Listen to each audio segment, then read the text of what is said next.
So today we're joined by Toby Burns, founder and CEO of the Silent Disco Company Group. Great to have you on the Unified Brand podcast. It'd be good to learn a little bit more about yourself and what you do.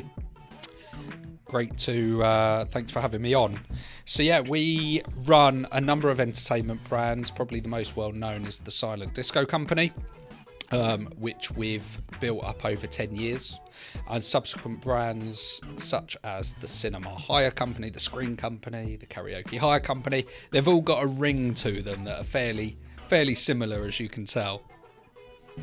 Yeah, no, it's cool. So tell us a little bit about where the idea came from. Where was the sort of genesis of the brand, and why you got into it in the first place? Yeah, so I've talked about it before actually. I was actually in the States at a festival, slightly intoxicated at the time, and I saw this silent disco at this festival, and it was really quite new. They were like sort of real basic, sort of cheapy Chinese plastic headphones, I call them. And at the time I was working as sort of a corporate DJ in a very specific market, sort of quite a high-end market, and I saw silent disco, and it was always something I never wanted to like DJ forever, because you're just swapping time for money. It's not sort of a commercial, commercially profitable enterprise as such. And I thought my clientele would love this if we can do it better, more premium. So I then found a couple of factories in China, developed a headphone, had lots of samples. I came from a sound engineering background as well, so the internals of the headphones were really, really important in terms of quality and sound. And we had our first 200 headphones come over, and I'd already actually sold it as an extra to all these events that we were doing before we'd even got the equipment. And then it's snowballed from there, really. Like with the DJ work, you do a job, 3 people from that event book you for theirs. At those 3, another 3 book you, then you've got 12 bookings. It's the same model in terms of this, where it's the snowball effect of just on and on. Each party you do, you should aim to get another 3 or 5 events from there.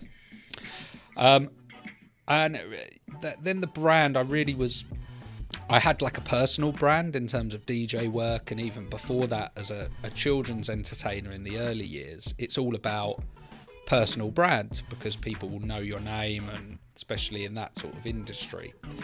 So branding was really important for us, and we wanted something that sort of does what it says on the tin, and that's the same with all of our brands.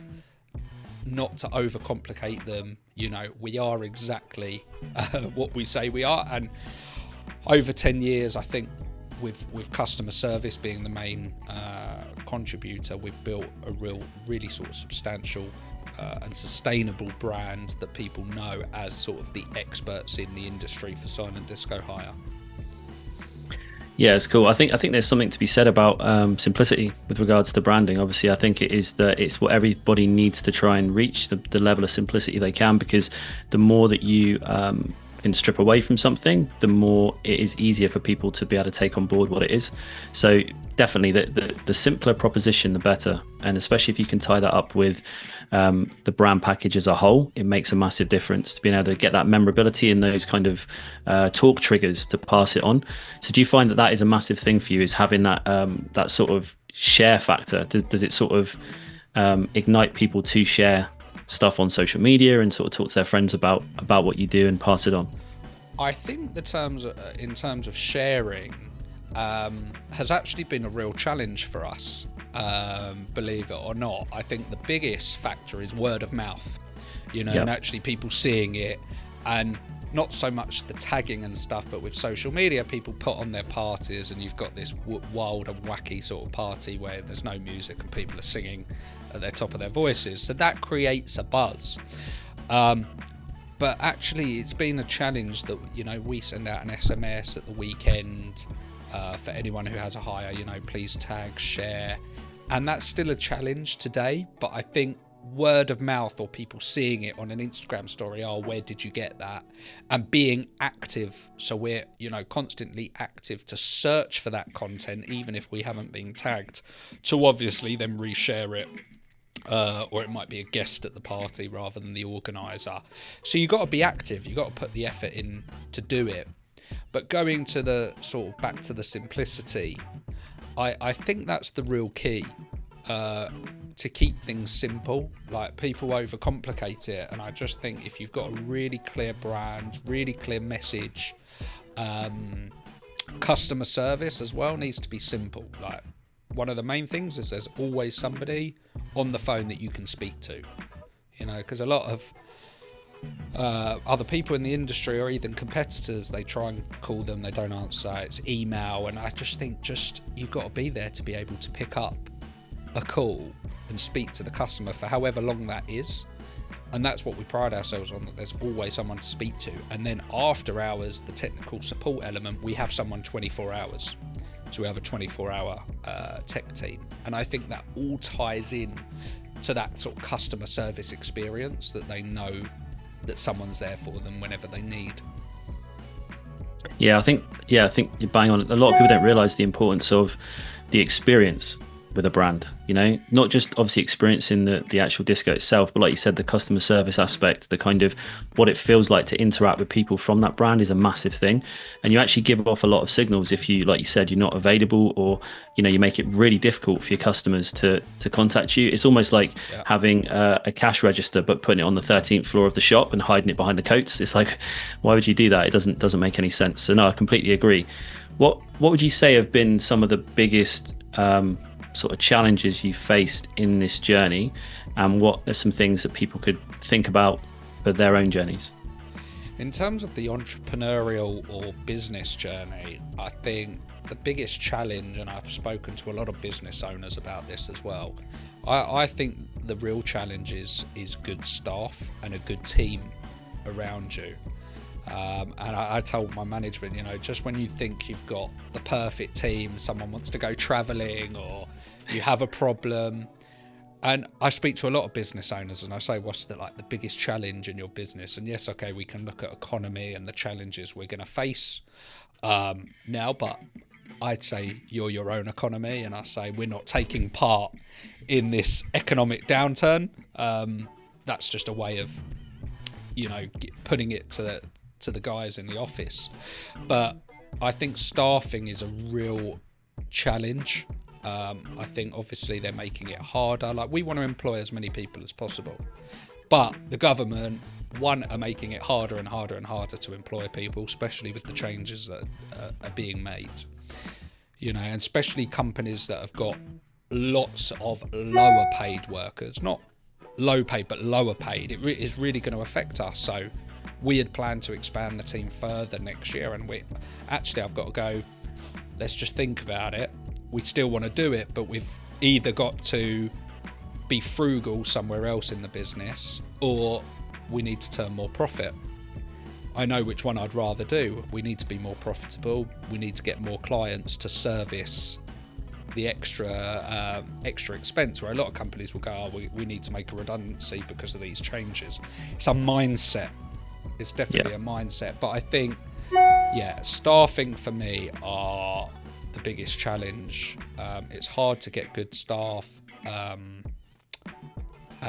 loyal long term, and it's taken the best part of 10 years to find some fantastic staff. And I always say to the team, you have to kiss a few frogs before you find your prince. Especially our senior management,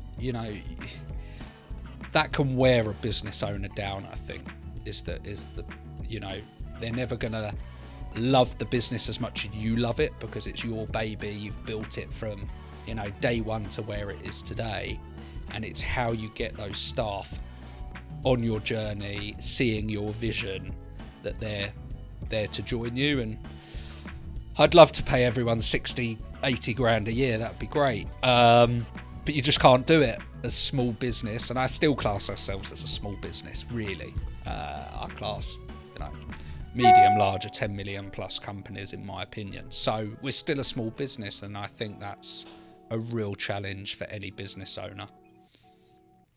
Definitely. Yeah. It's massive, especially getting people, like you said, to buy into that vision, getting that kind of And like you said, they don't care as much as you do about the business, and they never will to that level. But they can be that motivation. They can be that sort of that vision to achieve that purpose-driven approach that kind of helps them to do that. Yeah. So I was thinking from your perspective, with the other brands you've got, where did the other brands come from, and how does that fit with regards to kind of the architecture or the way that they sort of work together? Be interesting to dive into that a bit. So I have a very clear model for the business in terms of scale. And, I've been out on the road where if you don't go and work and DJ, you're not going to get paid in the early days. So I really wanted a model that could scale. So that model really consists of anything that fits in a box that we can ship out and ship back, that we don't actually have to be present.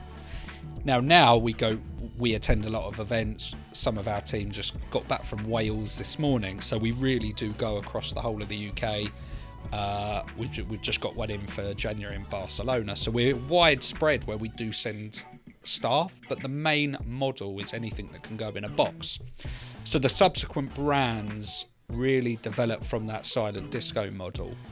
And that's what made us different to the company in America as well. They're putting on these events and festivals. They're not a dry hire or a do-it-yourself sort of package. And everything we do, we try and, again, keep it simple for the customer. A DIY package that you don't have to be a technician to plug it in and get it working within 5 minutes. So cinema, one of our team, we came up with the idea of like the pop-up home cinema in your garden.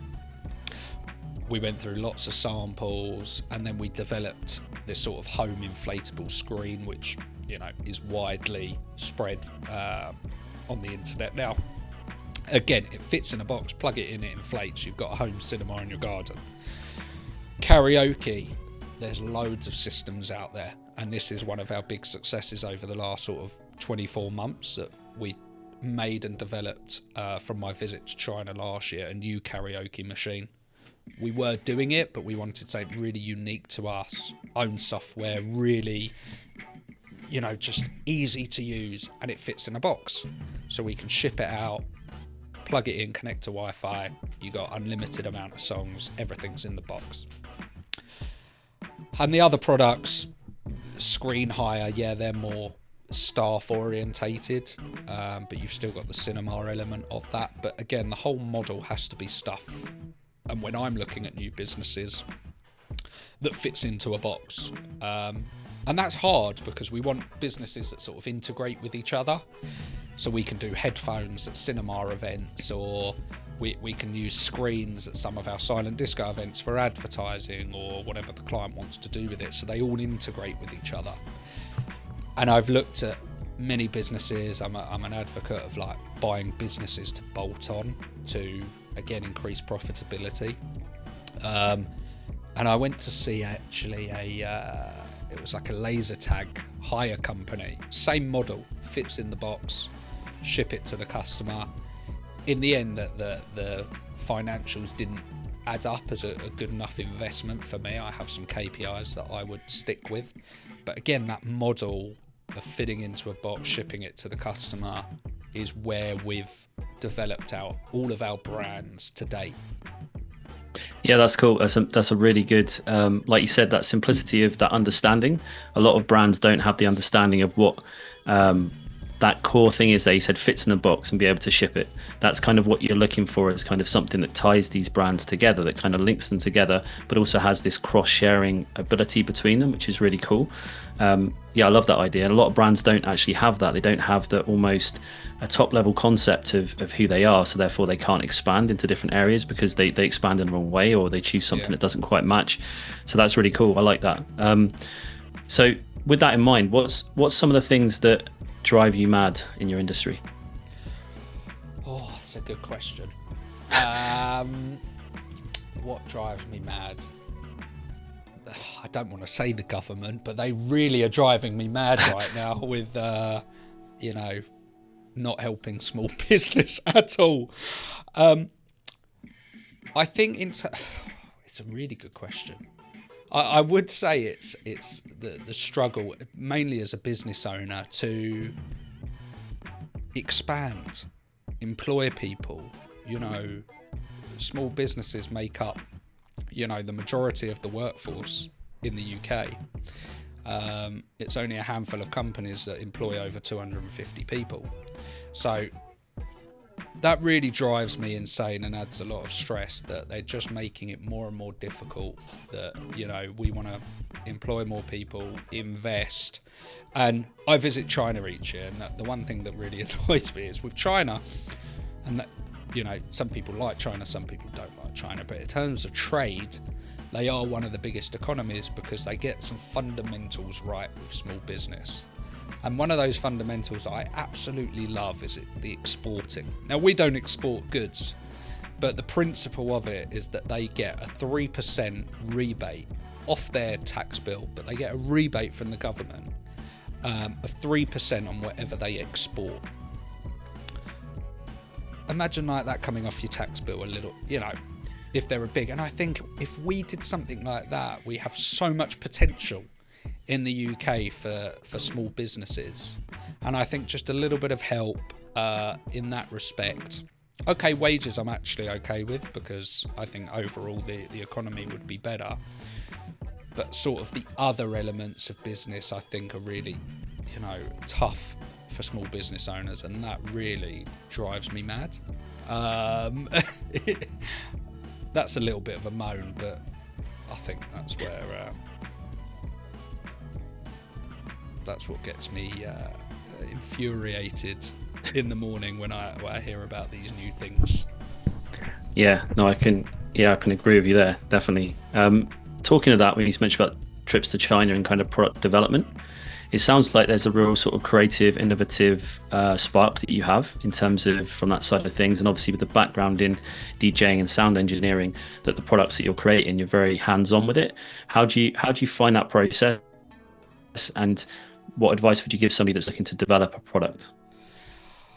I think go to China. You've got to go out there, and I never did it. But I think you've got to go to China and see these factories, like the relationships. They treat you like you're, a celebrity. When you go out to China, they will take you out for lunch. They'll show you your products. And I never did this till a couple of years ago. But one of our new suppliers, or I say my old supplier, one of our old manufacturing factories for headphones, everything's like minimum order. If you want to make this change, you've got to order 100,000 of the things. And we started working with a new manufacturer after 4 or 5 years of speaking.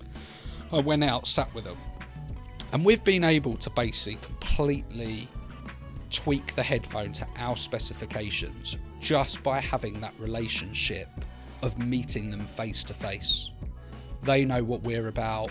We know what the limitations are, but nothing's ever a problem.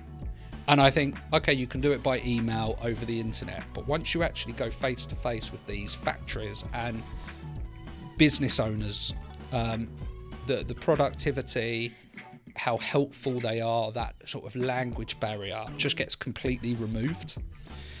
So I've done a lot of trade shows. I do America, China, a lot in Europe as well, and I say, like, all right, it's going to cost you a couple of grand, but even if you don't find anything or buy anything, the knowledge, you'll get ideas, you'll get golden nuggets of information just by going to these sort of trade shows.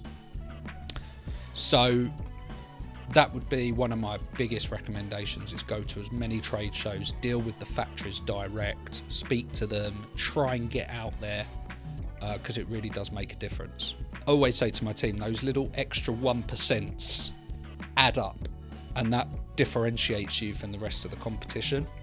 So I'm a big advocate, go to as many trade shows. Yes, it's going to cost you money. Even if you don't find anything, those relationships, those barriers that you would have over just speaking to someone by email are completely removed. So I should have done it a lot earlier. So if I could pass any advice on to an entrepreneur or someone buying from afar overseas, just get on a plane, go there, and meet with them, because it just makes such a big difference. Yeah, I've actually a friend of mine, his dad was developing a children's toy, and he had an intermediary with China, and for a long time he was trying to get this one thing specification, and it was really tricky to communicate exactly what he wanted through the intermediary to the factory. So, like you said, he went out there and literally just sorted it out relatively Overnight. quickly. Yeah. But that intermediary in between, it didn't quite work, the communication, especially when it comes to something technical. Or he was very engineering minded, so he had a very sort of specification that he needed to be matched. And but yeah, I think you're totally right. Building relationships and getting those ideas and being innovative. It sounds like you have a very entrepreneurial brain in terms of like you're always on the lookout for ideas and kind of ways to differentiate and how to innovate, which is really cool. So, what would you, if you were to say three things that kind of are key to your success, what would you say that was? Curious. Be curious. And I ask so many questions from different entrepreneurs, that's. I think entrepreneurs are a bit crazy. I think 80% of entrepreneurs are dyslexic or have ADHD. You look at Richard Branson, highly dyslexic, super successful. The other thing I try and do as much as possible, but it is difficult, is surround yourselves with people better than you. I don't want to be the cleverest person in the room. I want to be the least cleverest person in the room, because you gain so much knowledge from people around you. So I try and surround myself, not all the time, but in a business sense, with entrepreneurs who have big property portfolios. How have they done that? How have they been creative getting funding? And just this morning we're looking to expand our property. Our unit that we're in, we need more space already after 2 years. There's an opportunity. How can I be creative with that deal to get that over the line using as least money possible? You will get that knowledge by surrounding yourself with people that have done it, been there, got it, the metaphorical t-shirt as such. But it's just looking out there. Everything I see, I'm like, oh, can you do that? Can you do that better? Could it fit into this model? So our minds, in terms of like an entrepreneurial mind, which, I am an entrepreneur to a degree, but I would say it's like having 100 tabs open in your mind, and you're just constantly switching between tabs. And that goes for all hours of the day. And I think any business owner, it's a 24-hour gig.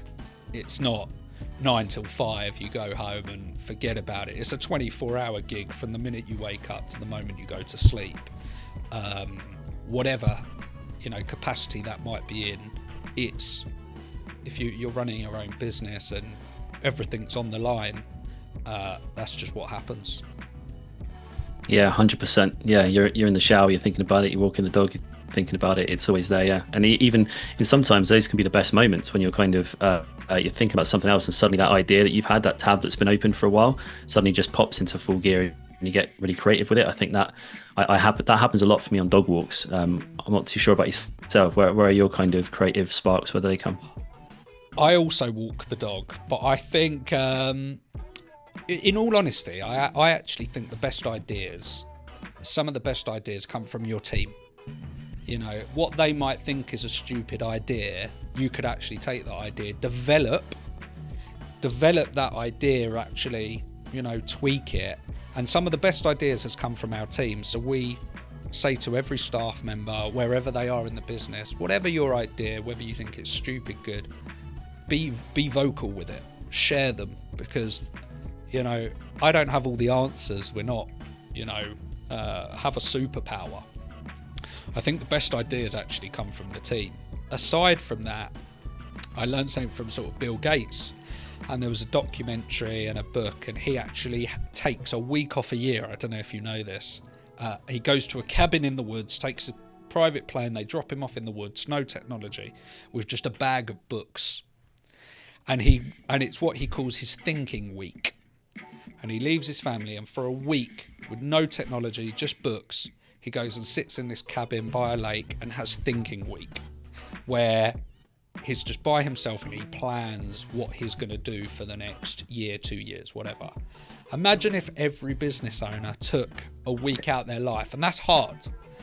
A week out their life, went somewhere completely remote, just with them and their own thoughts, and just spent the time to think with no distraction. Like, that's so powerful.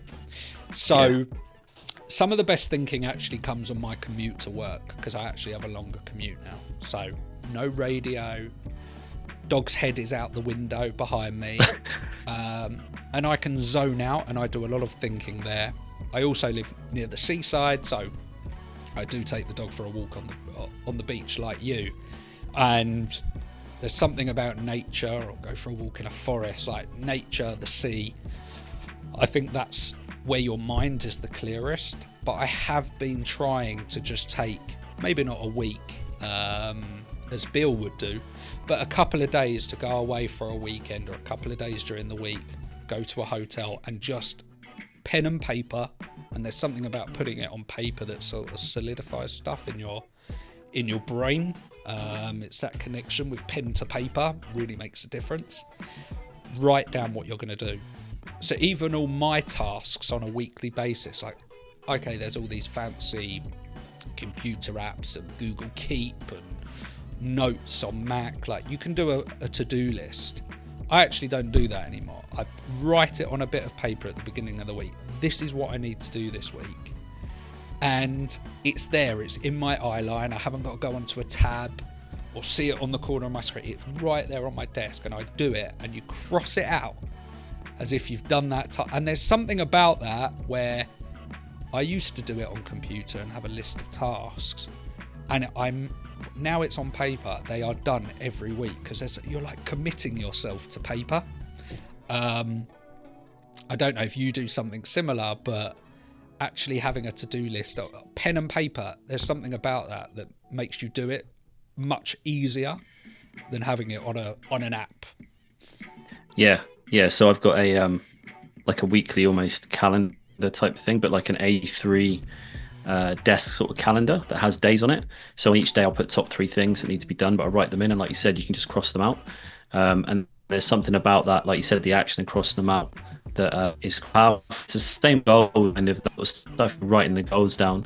I saw something the other day. They did a study in Harvard did a study in the 70s. They followed a group of business students, and they all had goals, but the ones that wrote them down were the ones that ended up actually, they went 20 years later or 30 years later, went back, and those are the ones that had achieved the most. Just through the act of writing down goals. There is something in that is really powerful. Yeah, I couldn't agree more. And I never used to. You think technology, it does make your life easier in many aspects. The introduction of AI, oh my God, it makes some of these mundane tasks so easy. But in terms of like a to-do list of what you want to achieve that week or that month, writing it down every single week that's what I do. And every week that list has all been crossed out, and the new week, it starts again. So, that's a top tip. Yeah, that's cool. And what you said about the team as well, ideas from the team. I saw that Google used to do this thing. I don't know if they still do it, but I know they previously did it. Was on a Friday, they would have like an innovation day. So everybody, the whole team would just work on ideas that were not the main part of the work. I think that's where Gmail came from, and a few other things that they then adapted in-house was from those kind of innovation sessions. Yeah. They live and breathe, your team live and breathe it every day like you. The business owner, the entrepreneur should be growing the business rather than operating the business. And I think that's really key to growth. Like, if you're operating day to day, you're never going to grow, or you'll grow much slower. So I do try and spend, and it's not always easy with staff issues. Your management may be away or whatever, but I do try and have a rule of spending sort of 70-80% of my time growing the business, which means like if the team are operating day to day, living and breathing it, seeing the issues, the best ideas are going to come from them, because they know what works or what could be improved. And look, a lot of them may be not silly ideas, but not achievable, or cost effective. But some of the ideas that they come up with, you think to yourself, why didn't I do that 3 years ago? It's so simple. So I definitely think in terms of like even what Google did, like we say whenever be vocal about ideas, even in the office, in any meeting that we have, but to actually have like a day or an hour or half a day for innovation, I think that's a great idea if you've got the resource and the time to do it. Yeah, no, definitely. Is there a brand that you've seen recently that you think is really crushing it? Obviously, beside yourselves, is there a brand that you see that is really crushing it, that you think they're on a really good journey and interesting trajectory? In our sector or any sector? Any sector you like. Any sector, I do, and I actually am friendly with the founder from many years ago, but Cano Water. Don't know if you've seen it in the shops, the little white and black cans. A very old friend of mine, also a DJ, and he still does some DJing nowadays, same industry I was in. And him and a few mates came up with the idea of obviously water in a can, Cano Water. And I think what they've done in a short space of time, I think 5-6 years, of building the brand of Cano Water and having it worldwide. I think on Virgin they have it on every plane where they give you the can of water. I think that's impressive. The branding they've smashed it. And I don't speak to him that much anymore. I know he's a busy bee, family man like me now, but they have done, 3 young guys, friends from school that came up with this idea. I think they've done exceptionally well. And I see the branding across London, if I'm in London, on billboards, and I think, yeah, they've really smashed it. That's cool. Yeah, it's a great example. So what's next for you? What's next for us? I always say build moats around your business. And for me, that is buying commercial property that we can leverage for growth of our business in the future. So we own quite a lot of commercial property that, as I said, we need to expand our current business. Well, I can use the equity in one of them to get what we need for the next step of our journey. So I'll continue doing that and building up moats around our business. We're out in China next year looking at some new products as well. Again, stuff that fits into that model. And we've just invested sort of really heavily in sort of screens that you see at F1 or sporting events that are on the back of trucks and stuff like that. So we've invested quite heavily off the back of the Euros last year. We had some success with one of the trailers that we had at the time. So we've expanded on that. So I expect to see probably 20%, 25% growth over the next year. That's the aim. And you've got entrepreneurs that want to grow monsters, that want those unicorn businesses that go from 1 million to 100 million, whatever it is. I'm very comfortable with having a lifestyle business. Some entrepreneurs don't. They want to build monsters. But I'm quite happy actually to have a lifestyle business that gives my team really good opportunities, that gives my team security as well. We can build up a portfolio of commercial properties as well, and I'm comfortable with that. But we do aim for 20 to 25% growth each year, and we've done that over the last 10 years much better than that, but that's our minimum growth figure, and we're on track to do that this year. Team are brilliant, and as I said, just keep investing. I say if you don't innovate, you'll evaporate, so you've got to constantly innovate. I don't just sort of, all right, we've got our headphones, we've got our equipment, I can go on the golf course and it will just keep bringing in money. You've got to innovate, you've got to change, you've got to improve the equipment, improve the service, and that's why I love coming into work every single day. I say I could work from home every day, but I genuinely love hearing the ideas from the team and innovating the business. I think one of the key things for me. Yeah, that's really cool. Where's the best place people can find out about the business? And also, is there anything coming up that is on the horizon that people can look out for?